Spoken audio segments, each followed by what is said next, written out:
செல்வி செல்வி செல்வி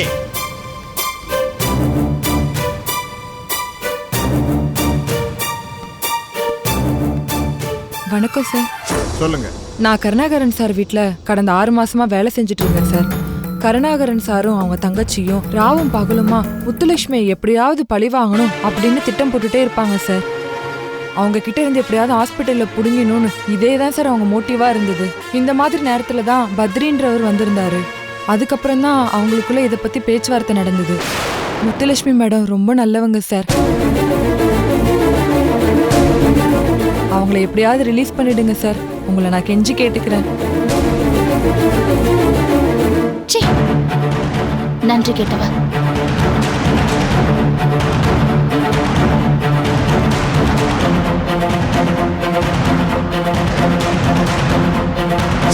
நான் எம்எல்என் ஹாஸ்பிட்டல்ல டாக்டரா ஒர்க் பண்ணிட்டு இருக்கேன். டாக்டர் முத்துலட்சுமியோட நடவடிக்கை சரியில்லை your honour. Doctor Karunakaran sir ரொம்ப நல்ல மனுஷன். அவர் மனைவியை கொலை பண்ணியிருக்க வாய்ப்பே இல்லை.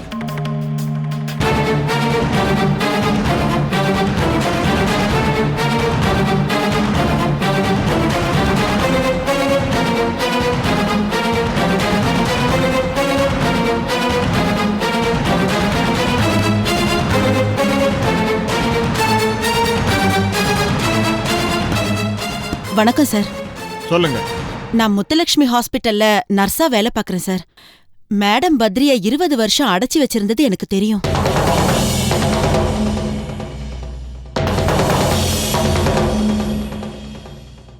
ஆனா வெளியே இத பத்தி பேசுறதுக்கு பயமா இருந்தது சார். மேடம் ரொம்ப கெட்டவங்க சார்.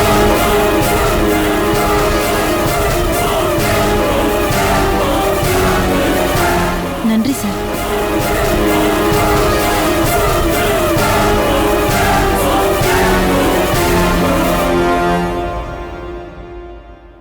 உங்கள் வாதத்தை ஆரம்பிக்கலாம். யுவர் ஆனர், இங்கு சாட்சி சொல்ல வந்தவர்களில் பாதி பேர் இது ஹாஸ்பிட்டல் வழக்கு என்று நினைத்து இது கருணாகரனுக்கு சொந்தமா இல்லை டாக்டர் முத்துலட்சுமிக்கு சொந்தமா என்று பேசிவிட்டு போனார்கள்.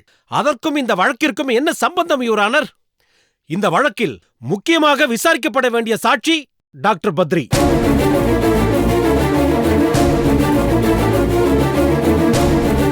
அவரால்தான், அவரது சாட்சியை அடிப்படையாக வைத்துதான் இந்த வழக்கு மீண்டும் ஆரம்பிக்க வைக்கப்பட்டிருக்கிறது. Objection your honour. பத்ரியின் வாக்குமூலம் ஏற்கனவே கோர்ட்டில் தாக்கல் செய்யப்பட்டுள்ளது. Objection over rule. அதை ஏற்றுக்கொள்ள முடியாது யுவர் ஆனர். யார் வேண்டுமானாலும் வாக்குமூலம் கொடுத்து நான் தான் பத்ரி என்று சொல்லிவிட முடியும். பத்ரியை நேரடி சாட்சியாக ஆஜர்படுத்த வேண்டும். ஆனால் அரசு தரப்பு வக்கீல் அதை செய்ய மறுப்பது ஏன்? இது முடிந்து போன வழக்கு. வீணாக இத்தனை சாட்சியங்கள் எதற்கு? நேரடி சாட்சி பத்ரி எங்கே?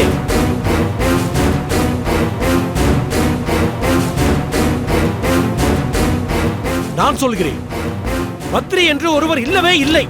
அப்படி ஒருவர் இருந்தார் என்றால் அவர் பல வருடங்களுக்கு முன்பே இறந்திருக்க வேண்டும். இப்போது அவர் உயிருடனே இல்லை.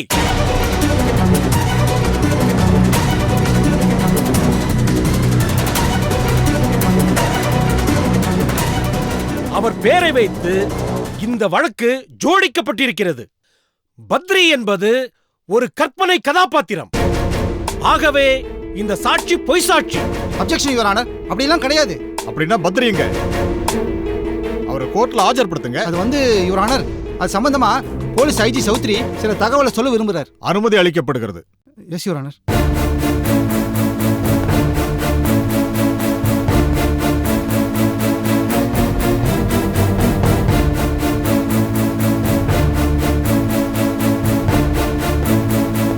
சொல்லுங்க ஐஜி சார். யுவர் ஆனர், 22 வருஷத்துக்கு முன்னாடி கருணாகரனும் பத்ரியும் ஒரே ஹாஸ்பிட்டல்ல வேலை செஞ்சிருக்காங்க. 20 வருஷமா டாக்டர் முத்துலட்சுமி பத்ரிக்கு மயக்க ஊசி கொடுத்து ஒரு இடத்துல அடைச்சு வச்சிருந்தாங்க. அவர் அங்கிருந்து தப்பிச்சு கருணாகரன் வீட்டுக்கு வந்தபோது அவரை கருணாகரன் என்கிட்ட வாக்குமூலம் கொடுக்க கூட்டிட்டு வந்தார். நடந்த உண்மை அத்தனையும் பத்ரி சொன்னார். ஆஸ் அ போலீஸ் ப்ரொசீஜர் நான் அவர்கிட்ட ஸ்டேட்மெண்ட் வாங்கி அந்த ஸ்டேட்மெண்ட்டை கூட கோர்ட்டுக்கு சப்மிட் பண்ணிருக்கேன். இன்னைக்கு காலையில அவர் கோர்ட்டுக்கு வர வழியில யாரோ அவரை கடத்திருக்காங்க. அதனாலதான் எங்களால அவரை கோர்ட்ல ப்ரொடியூஸ் பண்ண முடியல. யுவர் ஆனர், ப்ளீஸ் காவல்துறைக்கு கொஞ்சம் அவகாசம் கொடுத்தீங்கன்னா நிச்சயம் பத்ரியை நாங்க கோர்ட்ல ப்ரொடியூஸ் பண்ணுவோம். இதை ஒரு காலம் ஏற்றுக்கொள்ள முடியாது யுவர் ஆனர். பத்ரி என்று ஒருவர் இல்லவே இல்லை. இது முழுக்க முழுக்க பொய் சாட்சிகளை வைத்து ஜோடிக்கப்பட்ட வழக்கு.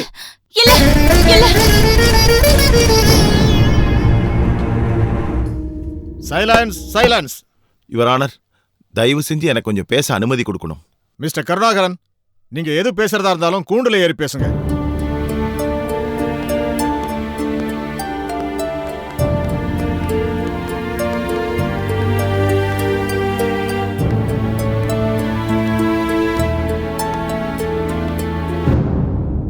யுவர் ஆனர், என்ன மன்னிச்சிருங்க, நான் கொஞ்சம் பேசணும்.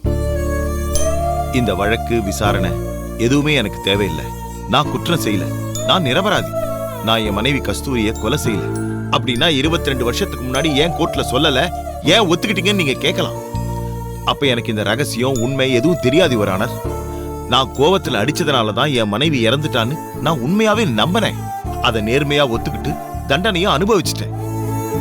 ஆனா காலம் கடந்ததுக்கு அப்புறம் தான் என் மனைவி நான் அடிச்சதுனால சாகலங்கிற உண்மை எனக்கு தெரிய வந்தது யுவர் ஆனர். இத்தனை நாளா அந்த கொலை குற்றம் என் மனசாட்சியை உறுத்தி என்ன சித்திரவதை பண்ணிட்டு இருந்தது. இப்ப நான் அந்த கொலையை செய்யலங்கிற உண்மை எனக்கு தெரிஞ்சதுக்கு அப்புறம் என் ஜென்மம் சாபல்யம் அடைஞ்ச மாதிரி நான் ஃபீல் பண்றேன் யுவர் ஆனர். நான் குற்றமற்றவன்னு எனக்கு மட்டும் தெரிஞ்சா போதாது, இந்த ஊர் உலகம் எல்லாத்துக்கும் தெரியணும். அதுக்காகத்தான் நான் இந்த வழக்கை தொடர்ந்தேன் யுவர் ஆனர். யுவர் ஆனர், உட்காருங்க. அவரை தொந்தரவு செய்யாதீங்க. அவர் பேசட்டும். தனக்கு ஒரு அநீதி இழைக்கப்பட்டதா சொல்றாரு. தனக்கு நீதி வேணும்னு கேட்கிறாரு. நியாயம் கேட்டு இந்த நீதிமன்றத்துக்கு வந்திருக்காரு. அவருக்கு பேச உரிமை இருக்கு. ரொம்ப நன்றி யுவர் ஆனர். என்னால என்ன பேச முடியும், என் வாதத்தை எப்படி வைக்க முடியும்னு எனக்கு தெரியல. நான் ரொம்ப பேசி பழக்கப்பட்டவனும் கிடையாது. என் வாழ்க்கையில 22 வருஷம் செய்யாத ஒரு கொலை குற்றத்துக்காக தண்டனையில கழிச்சு போச்சு. எந்த தீர்ப்பும் எனக்கு அநீதி இழைக்கப்பட்டதா நினைச்சு நான் இந்த வழக்கை தொடரல. நான் என் கஸ்தூரியை கொலை செய்யலன்னு சொன்னனே ஒழிய வேற யார் குற்றவாளிங்கிற ஆராய்ச்சியில நான் இறங்கல. ஏன்னா இந்த கொலைக்கு நான் ஏற்கனவே தண்டனை அனுபவிச்சிட்டேன். இன்னொருத்தர் மறுபடியும் அந்த தண்டனையை அனுபவிக்கிறது என்னை பொறுத்த வரைக்கும் தேவையில்லாத ஒண்ணு.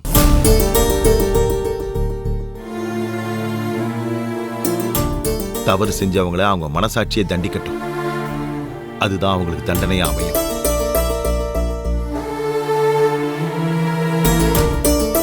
நான் இந்த வழக்கை தொடர்ந்ததுக்கு ஒரே ஒரு காரணம் தான் யுவர் ஆனர். அது என் மக ஸ்னேகா.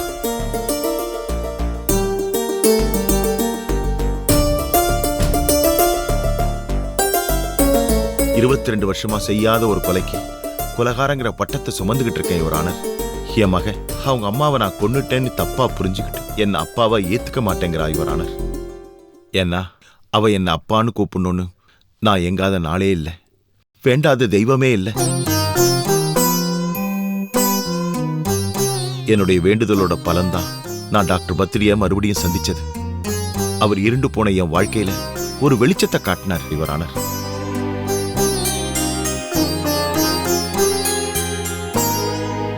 என் கஸ்தூரிய நான் கொலை பண்ணலங்கிற உண்மையை சொன்னாரு.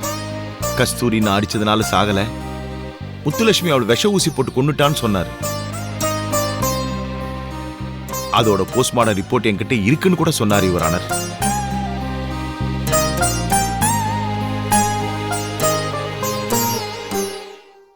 என் பொண்ணு மறுபடியும் எனக்கு கிடைக்கணுங்கிற ஒரே நோக்கத்துக்காகத்தான் நான் இந்த வழக்கை தொடர்ந்திருக்கேன் யுவர் ஆனர். யுவர் ஆனர், எனக்கு ஒரே ஒரு உண்மைதான் தெரியணும் யுவர் ஆனர். நான் கொலைகாரன் இல்லைங்கிறது தெரியணும்.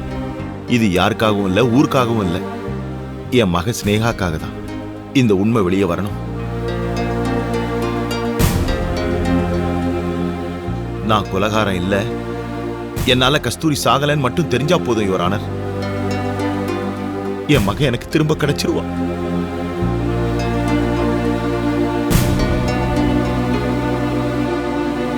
என் மக நான் நிரபராதின்னு ஏத்துக்கிட்டு என்கிட்ட வந்துருவா. மகங்கிற உறவு எனக்கு வேணும்.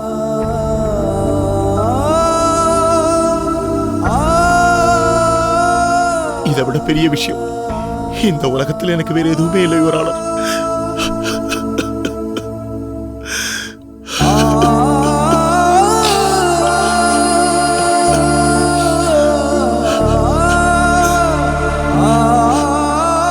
இந்த நீதி இந்த மன்றம் எனக்கு கொடுத்தா போதும் யுவரானர்.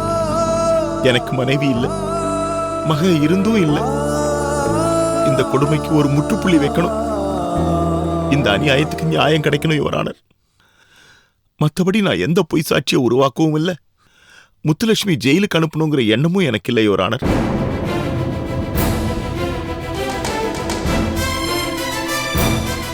யுவரானர், இந்த வழக்கை நீங்கள் அனுமதிக்க கூடாது. சம்பந்தப்பட்ட கட்சிக்காரரே இந்த வழக்கு தேவையில்லாத ஒன்று என்று சொல்லிவிட்டார். அதன் பிறகு ஏன் கோர்ட்டின் பொன்னான நேரத்தை வீணடிக்க வேண்டும்? Objection your honour. கஸ்தூரியை கொலை செய்த உண்மையான குற்றவாளியை இந்த கோர்ட் கண்டுபிடிக்க வேண்டும். அது தேவையில்லாதது. இது கஸ்தூரி கொலை வழக்கே அல்ல. இவருடைய மகள் இவரை அப்பா என்று கூப்பிட வேண்டுமா இல்லையா என்பதற்காக கேலியாக போடப்பட்ட வழக்கு. வீட்டில் பேசி தீர்க்க வேண்டிய விஷயத்தை கோர்ட்டுக்கு கொண்டு வந்து கோர்ட்டின் நேரத்தையா வீணடிப்பது? அப்படி பார்த்தால் கொலை வழக்குகள் தவிர அனைத்துமே வீட்டிலும் தொழில் நடக்கும் இடங்களிலும் பேசி முடிக்க வேண்டிய வழக்குகள் தான். இல்லை யுவர் ஆனர், நான் சொல்ல வந்தது. உட்காருங்க.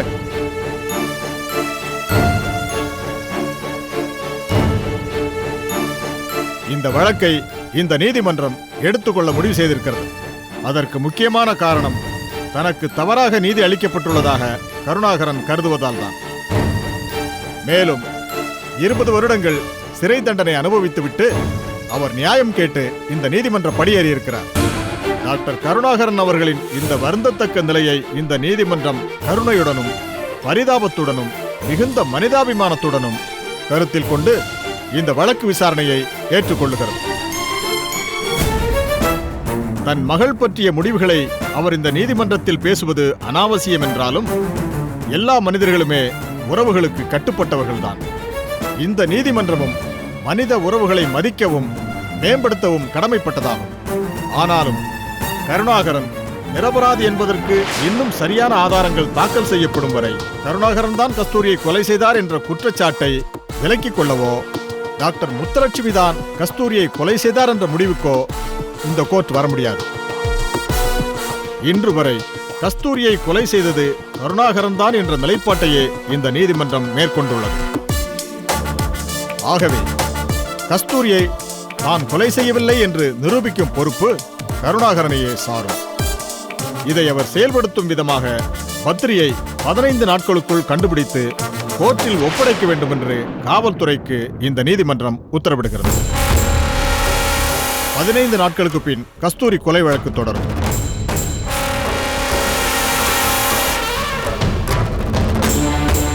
இந்த கோர்ட் இத்துடன் கலைகிறது.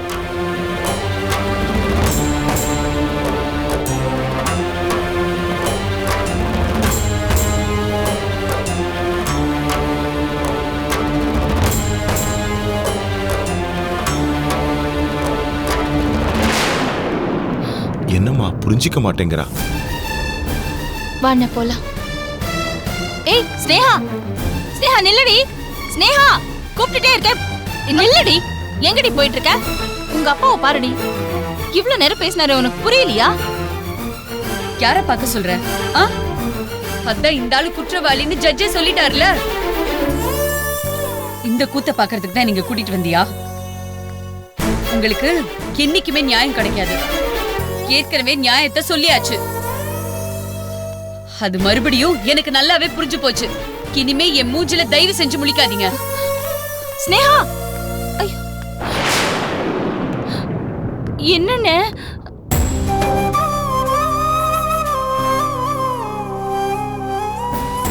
போலாமா?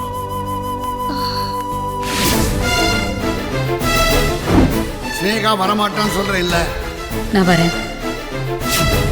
ஸ்னேகா, இவங்களை பத்தி உன்னை விட எனக்கு நல்லா தெரியும், அதனால போகாத. இல்ல மாமா, நான் போயிட்டு வரேன்.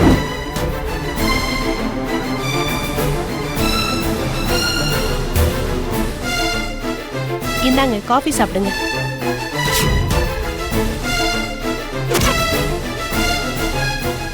உங்களுக்கு அந்த ஸ்னேகா மேல கோவனா? கட்டின பொண்டாட்டியும் காஃபியும் என்ன பாவங்க பண்ணுச்சு? காஃபியை குடிச்சிட்டு உங்க கோவத்தை கண்டினியூ பண்ணுங்க. மாமா காஃபி குடிக்க மாட்டார் அத்தை. அவருக்கு தன் மேலேயே கோவம். பாவம் அவரு. யார் மேல காட்டுவாரு? இப்ப கோவப்பட்டு என்னங்க பிரயோஜனம்? என்னதான் பாசம் நேசம் காட்டினாலும் அவ தன்னை பெத்தவங்க வளர்த்தவங்க பின்னாலதான் ஓடுவா. இது ஆரம்பத்திலே தெரிஞ்ச விஷயம் தானே. பாசம் மாமா கண்ணை மறைச்சிருச்சாத்த. அவர் என்ன செய்வாரு பாவம். எப்படிலாம் ஸ்னேகா மேல பாசம் காட்டினாரு. அவளை கஸ்தூரி கஸ்தூரி தானே கூப்பிட்டாரு அத்த. அவளை கஸ்தூரியாவே பார்த்தாரே. இவர் ஏமாளித்தனத்தை அவ நல்லா யூஸ் பண்ணிக்கிட்டா. மாமாவை ஏமாளினா சொல்றீங்க? ஆமா, கட்டின பொண்டாட்டிய ஒதுக்கி வச்சுட்டு அந்த கடங்காரிய தலையில வச்சுக்கிட்டு கரகரன் கரகாட்ட ஆடினார்ல. ஆட்டம்னா ஆட்டம், சாதாரண ஆட்டம் அது.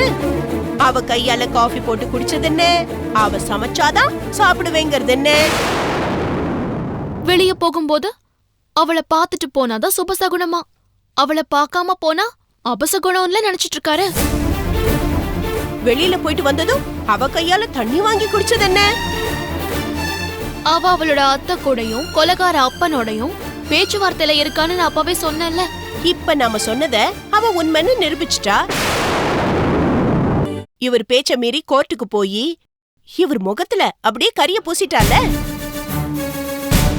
அவ என்னைக்கும் அந்த ராஜி குடும்பத்தை மறந்ததே இல்ல அத்த. அவ என்னைக்கும் இந்த ராகவன் குடும்பத்தை நினைச்சதே இல்ல. இப்ப கூட அவ கஸ்தூரி மகளாவோ மாமா மேல உள்ள பாசத்தாலேயோ இங்க இல்ல. ஹாஸ்டல்ல தங்கினா அது ஒரு செலவு, அது இங்க இல்லல்ல. வக்கணையா திங்கறதுக்கு ஒரு இடம். காலையில எழுந்ததும் மாமான்னு பல்ல இழிச்சிட்டா போதும். நாள் பூரா ஃப்ரீயா சகல வசதிகளோடையும் ஓசிலேயே திங்கலாம்ல. அதனால தானே நம்ம தலையில மிளகா அரைச்சிட்டான். ஏய், நம்ம தலையில இல்ல, உங்க மாமா தலையிலன்னு சொல்லு. போது நிறுத்துறீங்களா? மாத்தி மாத்தி பேசி என்ன கொல்லாதீங்க. போங்க இங்க போய் தொலைங்க. உண்மை சொன்னா இப்படிதான் கோவப்படுவீங்க. இந்த பழக்கத்தை முதல்ல மாத்துங்க. உங்களுக்கா எந்த விஷயமும் தெரியாது. அக்கறை உள்ளவங்க எடுத்து சொன்னாலும் உங்களுக்கு புரியவே புரியாது. உண்மை எது, தப்பு எது, எது சரி எது தவறுன்னு உணராமலே போயிடுறீங்க. அத முதல்ல உணர ஆரம்பிங்க. அப்பதான் இந்த வீடு உருப்படும்.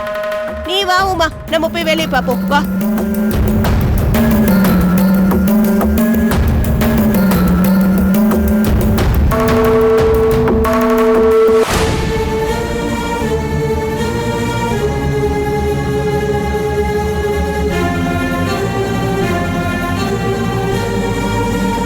இந்தாங்க சட்டி. வேணா, no thanks. I am really sorry. எதுக்கு சார்? நீங்க என்ன பண்ணுவீங்க? இல்ல சார், 22 வருஷமா சால்வ் பண்ண முடியாத ஒரு கேஸ் இன்னைக்கே கோர்ட்ல தீர்ப்பு கிடைச்சிருக்கும். நான் அந்த வாய்ப்பை தவற விட்டேனே, அதான் வருத்தமா இருக்கு.